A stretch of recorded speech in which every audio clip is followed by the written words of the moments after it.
I'm coming for the money tonight. My daughter-in-law, Sarah, said through the phone. The second she learned my pension had cleared. Don't you dare go out. She hung up before I could reply. I set the phone down on the kitchen island, staring at the blank screen. I was 62, a widow, for 4 years. And somehow my own home had turned into a waiting room for Sarah's monthly collections. It started small. A grocery bill here, a car repair there. David, my son, would look at the floor muttering about how tough things were, while Sarah stood tall holding out her hand. Before long, my pension wasn't mine anymore. It was their expectation. They treated my bank account like a community fund, where I was the only contributor. I usually went to the ATM, pulled out $400, and left it in a white envelope on this exact counter. I would sit in the living room listening to Sarah walk in, snatch the envelope, and leave with a brief hollow, "Thank you." Not today. I picked up my purse and pulled out the crisp bills I had withdrawn an hour earlier. I didn't put them in the envelope. Instead, I slid them straight into my own wallet. I smoothed out the leather, closed the clasp, and placed it back in my bag. I didn't feel like crying. I didn't feel guilty. I just felt a sudden cold clarity. The bank was closed. I walked over to the coffee maker, brewed a fresh pot, and poured myself a cup. I took a sip, looking at the empty spot on the counter where the envelope usually sat. I knew exactly what would happen when she walked through that door. Tonight, she was going to find a very different mother-in-law waiting for her. The front door unlocked at exactly 7. Sarah didn't knock. She had a spare key, a privilege she treated as an absolute right. I heard her heels clicking sharply against the hardwood floor of the hallway, a familiar rhythm of entitlement.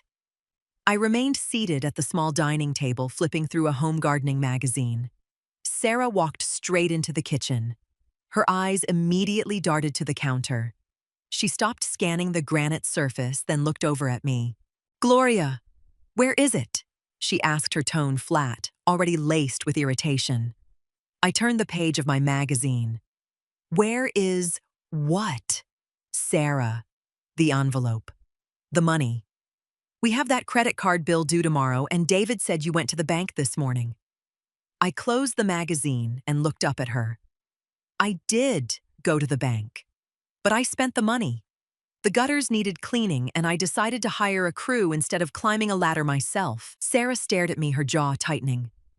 "You spent it without asking us. You know we rely on that portion." "Gloria, David is going to be incredibly stressed out. David is 35. I replied, my voice perfectly level. "He has a salary.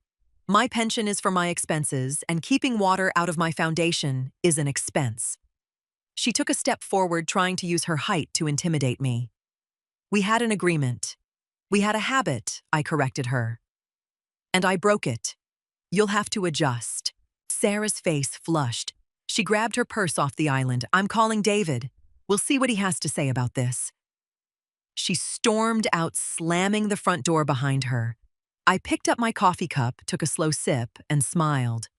Let her call him. It wouldn't change a thing. 2 days later, I was in the kitchen chopping vegetables when the front door handle rattled. It shook aggressively, followed by the sound of metal scraping against metal. I set my knife down and wiped my hands on a towel. I walked into the hallway just in time to hear Sarah sigh loudly from the front porch. I opened the door. Sarah's was standing there with a basket of laundry, holding her spare key up to the light, as if inspecting it for damage. "The lock is jammed," she stated, pushing past me mentally, even if she couldn't physically cross the threshold yet. "I need to use your washer. Ours is making that noise again." "The lock isn't jammed," I said, blocking the doorway with my body. "It's new." She blinked, lowering the basket slightly. "What do you mean it's new?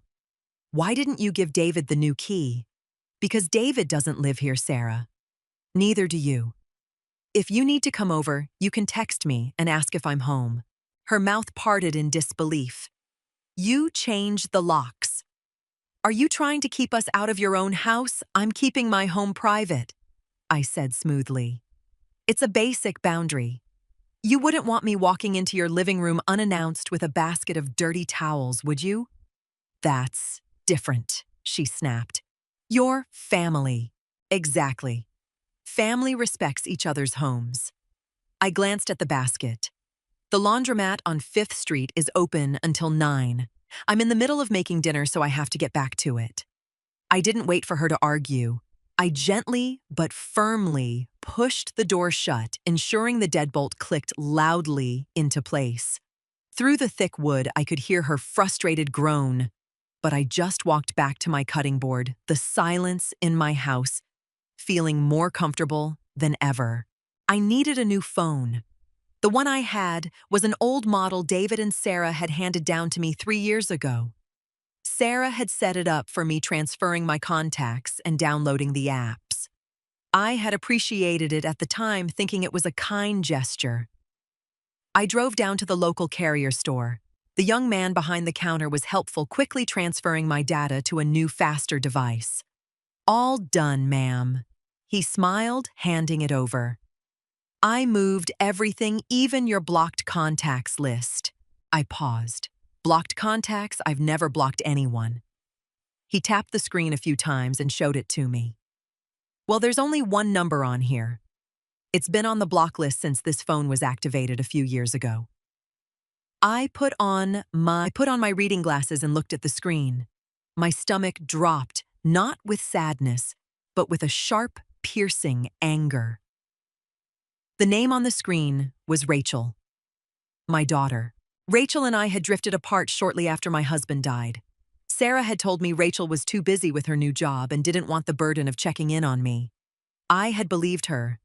I had spent 3 years thinking my daughter had abandoned me, while every call and text she tried to make bounced off a digital wall Sarah had built.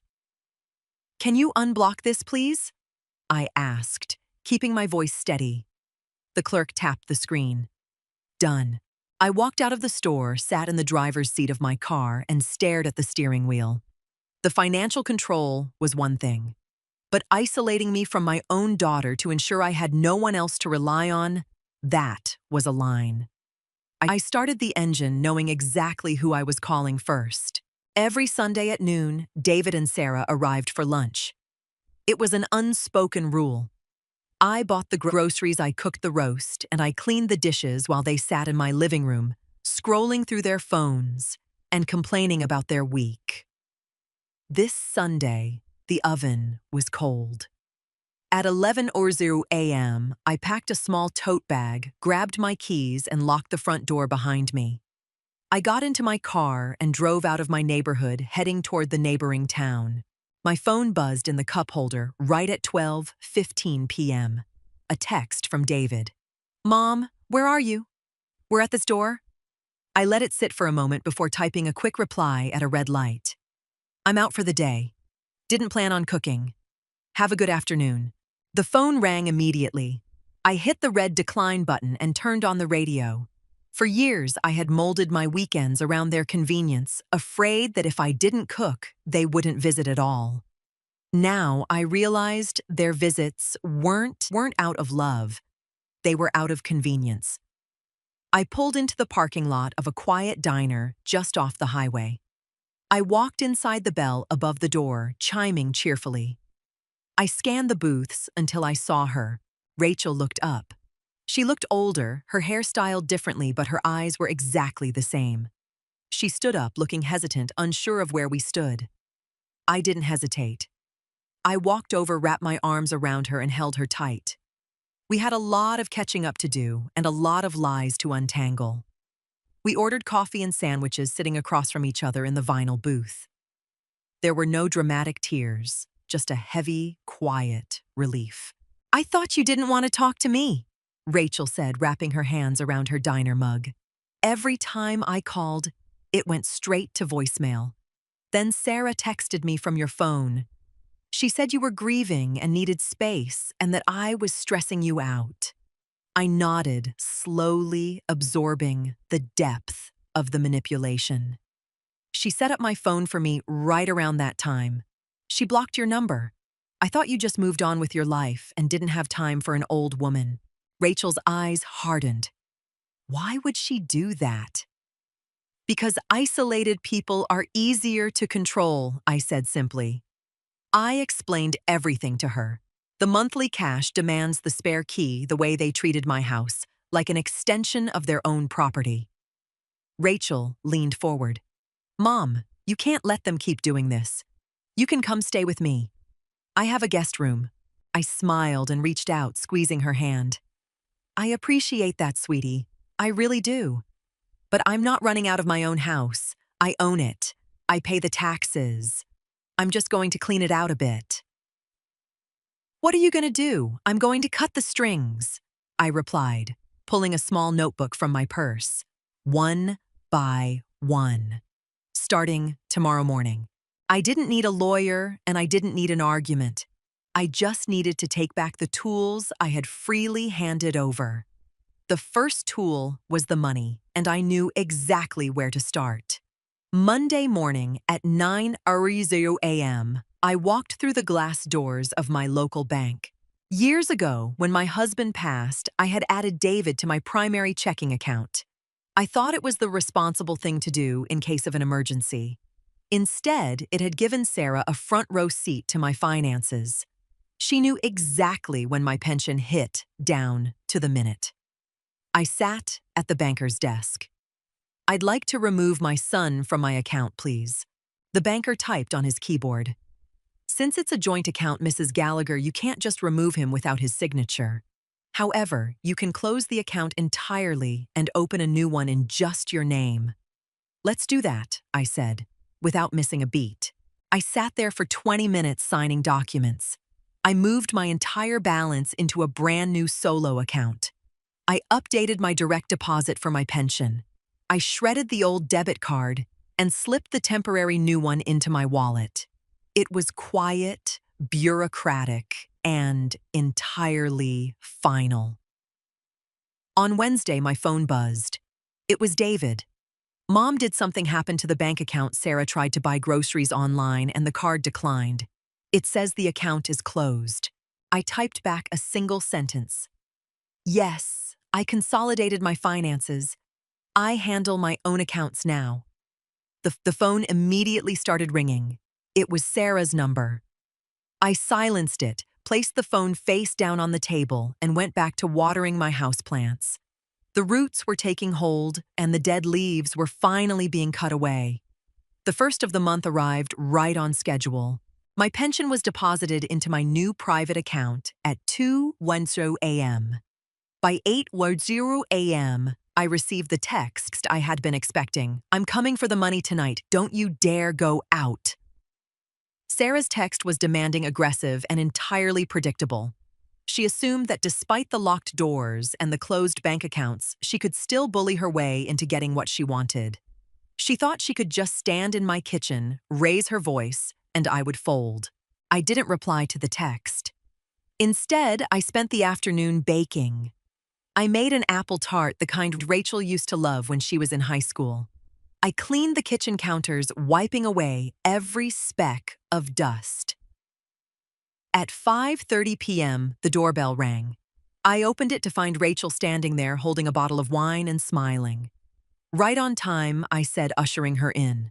We went into the kitchen. I set out the plates, the forks, and poured 2 glasses of wine. We sat at the small dining table, the tart sitting perfectly in the center. The house smelled like cinnamon and apples. Are you sure you don't want me to say anything? Rachel asked, taking a sip of her wine. You won't have to say a word, I replied, checking the clock on the microwave. Just sit there and enjoy your dessert. At exactly 6:15 p.m., heavy footsteps hit the front porch. The door handle rattled aggressively. Finding it locked, a loud, sharp knock echoed through the hallway. The storm had arrived. I stood up, walked down the hall, and unlocked the front door. Sarah pushed her way in immediately, David trailing a few steps behind her, looking anxious. What is your problem? Gloria, Sarah demanded, marching right past me toward the kitchen. You close the account, you change the locks, you ignore my texts. We have bills to pay. Where is the cash? I closed the door calmly and followed them. I told you, Sarah. The arrangement is over. Sarah rounded the corner into the kitchen, her mouth open to shout another demand. She froze. Her high heels stopped dead on the linoleum. The color completely drained from her face. She stood, staring at the dining table, her eyes wide, unable to process what she was seeing. Rachel was sitting at the table, taking a relaxed bite of the apple tart. She looked up, her expression entirely neutral. "Hello, Sarah." David bumped into his wife's back, stepping around her. When he saw his sister, the sister his wife had actively kept away for 3 years, he went pale. "Rachel, in the flesh," Rachel said, setting her fork down. Sarah's mouth opened and closed like a fish on a dock. She looked at me, then at Rachel, the realization hitting her like a freight train. The blocked phone, the isolation, the jig was completely up. "There is no money, Sarah," I said, stepping into the kitchen and standing beside my daughter. "There are no more spare keys. There are no more blocked calls. You have no authority in this house over my finances or over my family. You will leave now, and you will not ask me for another dime as long as you live." Sarah looked around the room, searching for an angle, a way to spin it. But there was nothing. No leverage left. "David," Sarah snapped, her voice trembling. "Let's go." David looked at me, shame finally overriding his passivity. But I just pointed toward the front door. They turned and walked out, leaving the house exactly as they found it, mine. It has been 6 months since that evening in the kitchen. David and Sarah didn't apologize, but I didn't expect them to. They simply stopped coming around. David called once awkwardly, asking about the weather, testing the waters to see if the bank vault had miraculously reopened. I kept the conversation polite, brief, and entirely devoid of financial assistance. He hasn't asked again. I woke up this morning to the sound of birds outside my window. The house was quiet, but it wasn't the heavy, anxious silence of waiting for a knock on the door. It was the peaceful silence of true ownership. I walked into the kitchen and put the kettle on. The counter was clean. No envelopes, no spare keys waiting to be snatched. Rachel comes over every Sunday now. We don't do massive roasts or forced family gatherings. Sometimes we just sit on the porch and drink coffee. Sometimes we go out to the diner. We are rebuilding piece by piece without anyone standing in the middle. I took my tea over to the kitchen table and sat down, looking out the window at the morning sun hitting the garden. I didn't need to yell, and I didn't need to fight to get my life back. I just had to remember that the keys to this house and to my life belonged to me all along. I took a sip of my tea, feeling the warmth settle in my chest, and smiled. If there's one thing this story reminds us of, it's that taking back your power doesn't always require a shouting match or a dramatic confrontation. Sometimes the strongest way to stand up for yourself is through quiet, firm actions. We often tolerate being taken advantage of because we want to keep the peace, especially when it comes to family. But keeping the peace shouldn't mean sacrificing your own. Setting boundaries, whether it's closing a bank account, changing a lock, or simply saying no, doesn't make you a bad parent or a selfish person. It just means you recognize your own worth. You never have to explain or justify your boundaries to people who only value you for what they can take from you. The keys to your life always belong to you. If Gloria's story resonated with you, please hit that subscribe button and turn on notifications for more stories about real people finding their strength and reclaiming their peace. What would you have done if you were in Gloria's shoes? Have you ever had to draw a hard line with a difficult family member? I'd love to hear your thoughts, so let me know down in the comments below. Thank you so much for watching, and I'll see you in the next video.